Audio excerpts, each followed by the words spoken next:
Hello everybody, SlimKirby here, and welcome to my next Let's Play, Animal Crossing for the Nintendo GameCube.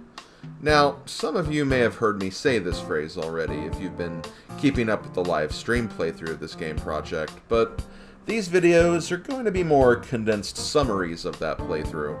I guess you could call this the Cliff Notes version of the Let's Play. There's much less content, but it highlights all the important things, and the stuff you don't have to dig into hours and hours of video footage for. This was my approach for handling this game, because as much as I wanted to cover it in an extensive fashion, much like I do for my normal Let's Play projects, there's just so much stuff to cover here, and it involves a lot of repetition, and stuff that I really don't want to get too monotonous or repetitive for you guys. This way, you have the option to consume these shorter videos, so you get the experience in a more roundabout way that shouldn't take up too much of your viewing time.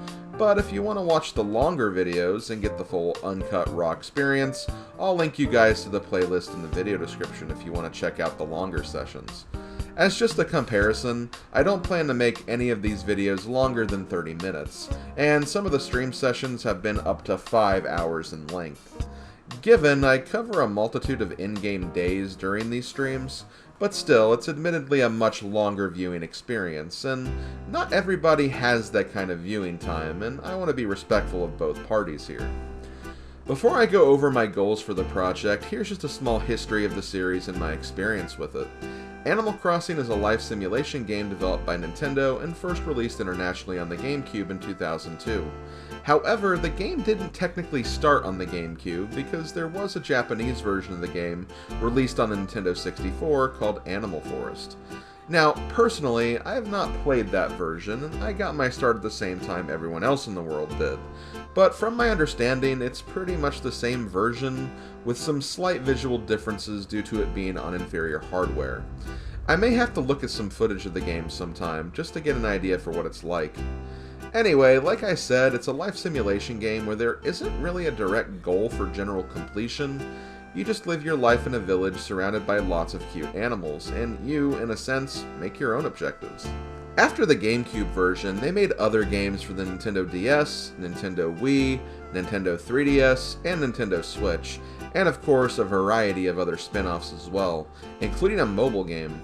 Although my experience with the first two games was mostly by myself, I really got into playing the Wii, 3DS, and Switch versions online with my friends, and those experiences really gotten me into the series and established some of my biggest friendships.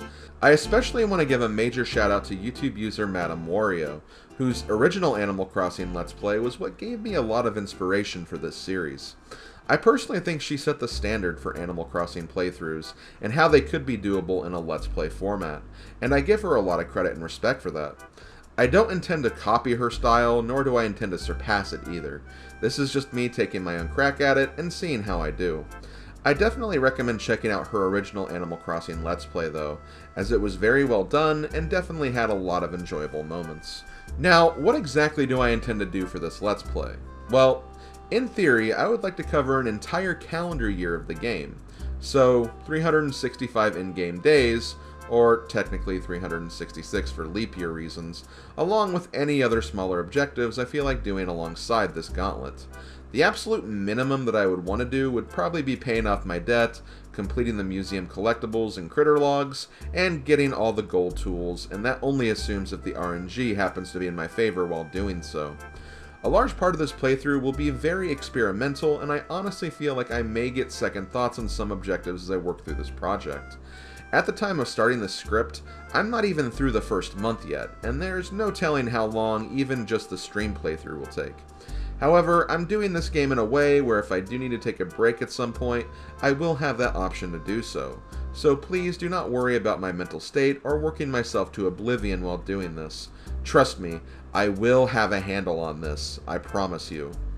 Anyway, now that I've gone over the overview, let's get started and move into our new animal village. The date is July 11th, 2007, and we start our adventure on the train where we are approached and accosted by a rather chatty adventurer named Rover.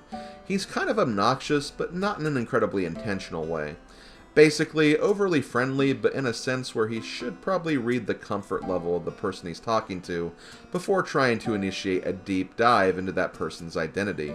Just my personal opinion. After mistaking us for a girl and threatening to drool on us, we let him know that our name is Slim and we are heading to the town of Popstar to start a new life. Why Popstar? Well, I love stars, and I thought the name really popped, so I figured it was a great place to move to. Not at all because it's a reference to something that already exists, no way in hell. Rover sets up a meeting with the town shop owner and the general Popstar mob boss, Tom Nook, a rather shifty raccoon who I've sometimes questioned his motives. He seems friendly enough, but I really wonder what goes on behind the scenes. Why does the entire village trust a shop owner more than the town's actual mayor? Very, very suspicious. Tom helps us out by giving us a small house to live in. It's not very big and has a lot to be desired, but since we pretty much uprooted our entire life to live here now, starting out small is kind of a given. Heck, we don't even have enough money to pay the man, but thankfully instead of giving us cement shoes to wear, Tom is going to give us a chance to earn our keep and do some work for him at his shop. Although this job is only temporary, these tasks will basically give you a tutorial for how stuff generally works in the game. I won't show everything, but will at least help you get the interface down. We plant some flowers and trees around his shop, and then we get a small assignment to meet all the villagers in Popstar, as well as the town mayor. The mayor is an old turtle named Tortimer, and although he is a little cheesed that we respect our mother more than our elders, he's a nice enough reptile who will give us some nice items throughout the many holidays we'll experience during our time on Popstar. Now, let's meet our fellow neighbors, shall we? First up, we have Curly. He's a pig. That's really about it. Next up, we have Lily, a cute frog girl who is an absolute sweetheart. We have Spork, another pig. And then we have a villager I was actually happy to run into in the form of Ricky the squirrel, who just so happened to be in my original Animal Crossing town back when I first played this game 21 years ago. So it was nice to see a familiar face, even though he is kind of cranky and calls us nutcase all the time. Next up, we have Cherry the bear, another female villager who I actually kind of dig. Plus, she has the peppy personality trait, which I do find myself quite drawn to, at least until the sisterly trait debuted in future games. But it wouldn't be a complete cast of characters without some kind of villain. And unfortunately, this is a lass I have dealt with before. Okay, we have one more villager to introduce ourselves to. Are we going to have another pig? Are we going to have a cat? Which I think there's like a billion cat. Oh my god, no! No! No! Not her! Oh no. It's the Princess Peach of Animal Crossing. Monique the cat. I do not like Monique the cat. She, of course, was in my original Animal Crossing town, much like Ricky, and she is probably one of the snootiest villagers of the entire game. Very and bluntly full of herself, and tends to resort to only half compliments, even when she is trying to be nice. Yeah, I wasn't crazy about this poll, but I'll deal with it for now at least. After all, we could get some funny memes out of her living here. After introducing myself to everyone, I get a few random fetch quests to do where I deliver items to the neighbors to receive items back in return.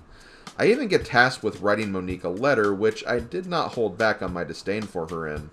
Although, admittedly, if I knew Tom Nook was going to ask me to deliver an axe to her later, I probably would have chosen my words more carefully. Maybe Monique secretly works for Tom, and Tom is just allowing her to finish the job. Seriously, so suspicious. During this time, I also get introduced to the concept of asking my fellow villagers for favors. It's basically what I've already been doing, a bunch of random fetch quests where I have to deliver an item to someone, or pick up an item from someone, or find out that the person that borrowed the said item lent it to someone else, who lent it to a fourth person. Basically a lot of busy work that will have you going back and forth a lot. It's not the most efficient way to get items or money in this game, but starting out, it's something and will allow you to get to know your neighbors a little more. I also made Tom Nook mad when I took off my work outfit in the shop and put on something that was a little more me. Ag! Why did you change out of your uniform? Just who gave you permission to do that, I'm wondering. Although his reaction was funny, I should probably be careful, since he does run the means of production in this town. In more ways than one, I assume. I also posted an ad on the town bulletin board, where I also announced to the entire town that I was going to be a video game YouTuber, and that I had just posted the very first episode of my Kirby Superstar walkthrough. Remember, this was back in July 2007 after all. Wink, wink. After finishing all of my chores, or maybe Tom Nook was just fed up with my crap and blatant advertising, he let me go and then put all of my earnings towards my current house payment. I still had a ways to go, but the old raccoon did at least give me some direction of where to start. He mentioned I can continue to do favors for the other animals, but over time I would and can find other means of making money. To start, I purchased a shovel from his shop because that was the only tool he personally offered, but this was actually a pretty good way to start. With a shovel I could dig up fossils, and once I got them examined and identified, they would actually be pretty decent money makers. In addition to this, each day in the town, a glowing spot would be on the ground, which would add a free 1,000 bells to my wallet once I dug it up. Also, once every day, a mechanic that actually defies Mother Nature in every single way, striking one specific rock in town will actually result in money popping out. And if you manage to strike that rock several times in just a few seconds, you can actually earn up to 13,000 bells if you are persistent enough. Making use of these tricks, in addition to being clever with some purchases and items you sell, could actually give you enough money to pay off your loan in just your first day of living in town. I decided to pace myself a bit here personally, but the opportunity is most certainly there. I also spend the rest of my first day checking out some of the other points of interest in town. There's the police station, where you can get updates on special visitors who may come to your town over the next couple of days, as well as check the lost and found for free items you can take that are totally not yours, but whatever, free stuff. From Officer Copper, I actually learned that we would be getting a visit from a traveling carpet salesman on the 14th, so I'll definitely keep that in mind. There's also the Able Sisters clothing store, where you can create your own patterns and make your own custom clothes and accessories. Something I'll definitely be making use of later on, but not so much right now. There's the museum, where you can take a look at displays of various fossils, creatures, and paintings, once you donate them, and the town fountain, which in addition to being Tortimer's location during holidays, is also where you can check on the status of the town, and find out if there are any acres in your town that need beautying up by planting more trees and flowers, or picking up weeds and trash. Following the instruction of this mysterious being at the well will surely give us a tremendous reward later on. There's also the post office, where you can mail letters and pay off your house payments, the town dump, where you can easily trash items you don't want anymore, while also being another pseudo lost and found you can take advantage of daily. And yeah, that's pretty much the gist of the major points of interest in town. One thing I should probably mention though, and this was a huge point of contention for me when it came to my town, but my town layout was admittedly not the best. The left side of town was fine, the shop was not as close to my house as I wanted it to be, but it was still pretty quick to get to regardless, and the dump was pretty much on the same path, so I could easily start each day by going straight to the shop and picking up any scraps along the way. Also, getting from the top left to the bottom left was very convenient and pretty much a straight shot, so navigation there was pretty simple. However, the eastern side was a much different story. The post office was completely isolated in the top right corner, and the only way to get there was by going south from my house across the river bridge, and then by following the river counterclockwise until you got to that area. Not at all convenient to get to, especially at the end of a session when I just wanted to mail my letters and turn my game off quickly. Now, if I could get a bridge directly to the right of my house that would go across the river and get to that side more quickly, that would solve a lot of my problems. However, until that potential time comes, I'm just going to have to deal with it. The awkwardness of the right side does kind of isolate the museum and town fountain as well, but at least I can take the more straightforward route on the left side if I absolutely needed to. It's really just the post office location I had an issue with here, and that was definitely a huge hurdle to overcome. But I was pretty set on sticking with whatever layout I got, no matter the inconvenience. Sometimes you can't just choose your ideal living conditions after all. As far as other things I did on my first day, the main thing worth mentioning is that I did show some fossils to the museum curator, Blathers the Owl. Unfortunately though, due to his position and lack of authority, he was unable to properly identify the fossils. Because of this, I had to set up communication with the Faraway Museum so I could mail my fossils to them and have them mail me the fossils back once they were properly examined and identified before I could submit them to the museum. This is probably one of the most notorious features of the first Animal Crossing game, as future installments allowed you to just get the fossils analyzed from the get-go from Blathers himself, and more than that, he would actually let you know if that fossil was donated yet or not, which is miles more convenient than what you have to do in this game. Thankfully, there aren't as many fossils in this game though, but still, it is admittedly a part of this game's growing pains. Therefore, it won't be until day 3 that I get my first fossils, and a bit longer before I can start making money from them, since that will largely depend on fossil duplicates I get.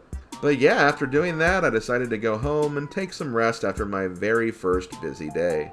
Now, I'm sure I didn't cover everything in terms of in-town features and mechanics, but I'm sure stuff will get discussed in more detail as we move along, and if there's something I feel like is worth sharing, I'll try to insert a small quip about it into these videos at some point. There's just a lot of stuff to go over in these first couple of days, so please bear with me on that. We move on to day number 2 and start what I like to call the Slim routine. Basically, this is a routine that I try to do and keep up with every single in-game day I play this file. Obviously, I won't be able to keep this routine at all times, since some events will come up and prevent me from fulfilling this routine, but for the most part, I try to cover all of my bases. The routine is as follows. 1. I check the mailbox, the bulletin board, and the town map to see if anyone has moved in. 2. I make my way over to the town dump to see if there are any items worth taking and or selling to Tom Nook.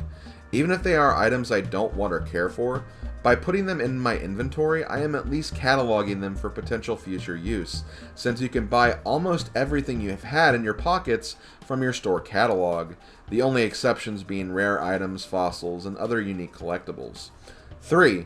I go over to Tom Nook's to sell stuff I may have accrued either through the mail or the dump, and see what items he has in his shop that I may want to purchase as well. 4.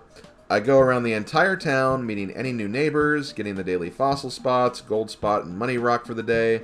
Also, if there's a special visitor or event of some kind, I take that time to meet with them as well, and get that activity out of the way. 5. I check in with the town fountain to see what areas need more attention, and also turn in fossils I may have gotten from the mail, once that becomes relevant. From that point on, I kind of make my own journey for the rest of the day.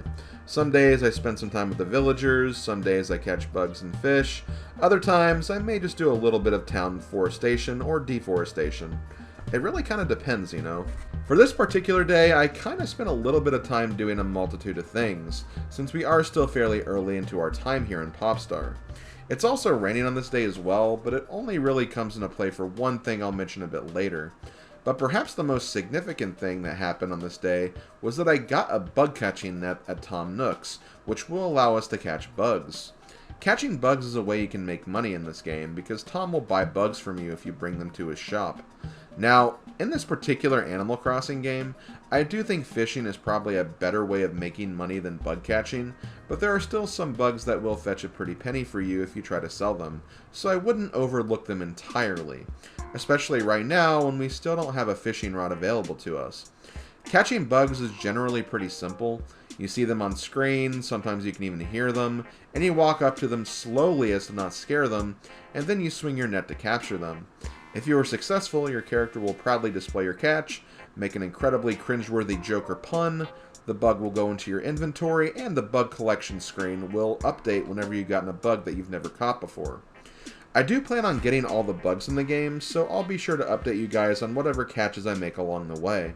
In fact, let's go ahead and get that out of the way right now, since I actually did get a lot of bugs on this day. There are a total of 40 bugs in Animal Crossing, and my very first catch was unfortunately the very despised cockroach, an insect that's largely detested by a great number of people. I found this cockroach on a tree, but there are actually a number of other places you can find them. Sometimes they can be on flowers, and sometimes they can be on the ground with spoiled turnips. You can also find them in your house if you don't visit your town in a while, but unfortunately you can't catch them in that way. I also managed to catch a brown cicada, a robust cicada, a walker cicada, and an evening cicada. Once again, all of these bugs can be found on trees, and they're also extremely loud, so you may hear them if you enter a random acre they happen to be occupying. I also found a longhorn beetle, a drone beetle, and a jewel beetle, which are 3 of the more common beetles in the game, and once again, they can also be found on trees. I also found a purple butterfly flying around some trees and got that one added to my collection as well. I also managed to locate a snail, which was crawling on the flowers I planted near Tom Nook's shop, which can only appear during the rain. And last but not least, I also found a spider hanging down from a tree once I shook it. Spiders can actually be kind of hard to find since they aren't super common, but normally if you shake non-fruit trees a lot, they'll appear at some point. I was also trying to capture some bees as well, but unfortunately I didn't have any luck because I kept getting stung by them, causing my eye to look very weird in the process. Unfortunately, when this happens, you can't cure it with medicine like you can in other games, and just have to wait for the next calendar day for the wound to disappear. Which is why I always recommend shaking trees at the end of the day and not the beginning, just so you don't have to keep looking at your grotesque wound. Anyway, I'll get to the bees later. For now, let's go ahead and move on. Of these bugs, the purple butterfly and jewel beetles are probably the biggest money makers, giving 2,000 and 3,000 bells respectively whenever you sell them. Not a super hefty amount, but still, this early on, it's nothing to sneeze at. However, I'll be honest, I didn't end up selling any of these bugs because I first wanted to donate them to the museum. I always donate the first of each critter to the museum just so I can have that logged alongside my actual catches and not have to worry about getting one later when I'm not sure if a specific thing or species has been donated yet. It's just a great practice so you don't get mixed up or confused later on in your game when you get something uncommon, end up selling it, and then having a hole in your museum collection that you didn't realize was there. That is, if you even care about the museum collection. It is optional after all. As far as other museum donatables, I did get a letter from the Faraway Museum branch that morning, and now I can send fossils to them and get properly identified fossils back in return. They'll generally send 3 at a time, but you have to wait a day after you mail them, so we unfortunately don't have any to donate to our museum yet. Tomorrow, though, for sure. Tom Nook also formally invited me to be a part of the Happy Room Academy. The Academy, or HRA as it's formally called, is basically an organization which comes to analyze and judge the interior of your house. Every time you make changes to it, the next day you'll get some mail telling you what your current house score is. And if you get a high enough score, you'll get some pretty unique and rare items. At this time, since our house is incredibly small and basic, we will not be getting any high scores, and probably won't be until much later on, when we have our house fully upgraded and have a lot more items in our catalog. You get high scores essentially by filling your house with complete furniture sets, and also featuring rare and appealing items that can catch the judge's attention. You also want to make sure your house isn't completely cluttered with items either. Essentially, you want to be able to walk through the room and be able to interact with anything that's interactable. You also don't want to have items laying randomly on the floor either, so make sure that stuff is picked up and either on top of a table surface or inside of a wardrobe or drawer. That's all I'm going to say about this for right now though, as again, it's fairly early still, and not only will I not be able to score high until I get more space, I also won't have any great furniture ideas until later on either, so this will be a bit of a waiting game. Besides, this is only day 2 out of 366, so I think we still have some time left. I also purchased a second shovel from Tom Nook's shop as well, which might seem kind of strange considering I already have one, but there is actually a reason for doing this. You see, in addition to having normal tools, there are also golden tools, and the golden shovel is actually the easiest golden tool to obtain. All you have to do is buy a second shovel and bury it in the golden money spot hole after unearthing the 1000 bell bag, while the hole still has the golden shimmer. Burying a shovel will cause a golden tree sprout to form, and once that tree fully grows, you can shake it down for the gold shovel. So I figured since the game is going to give me an opportunity this early, I might as well take it. So hopefully in a few days, we see a golden tree and can get our first golden tool. I also spent a little bit of time with my new animal companions on this day as well, which led to some very interesting and funny hijinks. First off, earlier in the day, I purchased a space station from Nook's that I thought was kind of cool looking and thought it would be a neat item for my house. However, when I was talking with Lily, she asked me to trade it for some carpeting she had. An incredibly uneven trade for sure, but I appreciated her gusto and took the deal anyway. Besides, I have the item catalog now, so if I did end up collecting space furniture, I could always get it again later. This did funnily enough come back to bite me when I ended up finding a Spaceman Sam item in a tree later that day, another item that was a part of the very same space set. You're a crafty one, Lily. A real crafty one. I also hung out with Ricky a bit today, and he asked me to find a bug for him, which is something neighbors can ask for sometimes when you request them for a favor. Since I was in the middle of bug hunting anyway, I decided to go ahead and fulfill the request and was handsomely rewarded for it. I also felt like sending my girl Cherry a letter because I've gotten some real nice vibes from her and wanted to let her know how much she meant to me.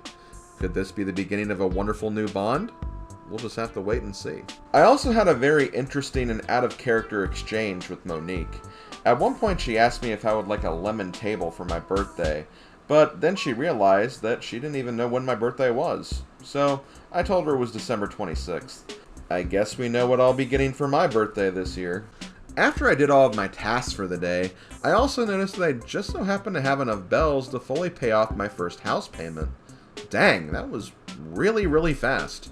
Really goes to show you that if you are productive enough in the world of Animal Crossing, you can really get some work done. Or that you just took real good advantage of the money rock in my case.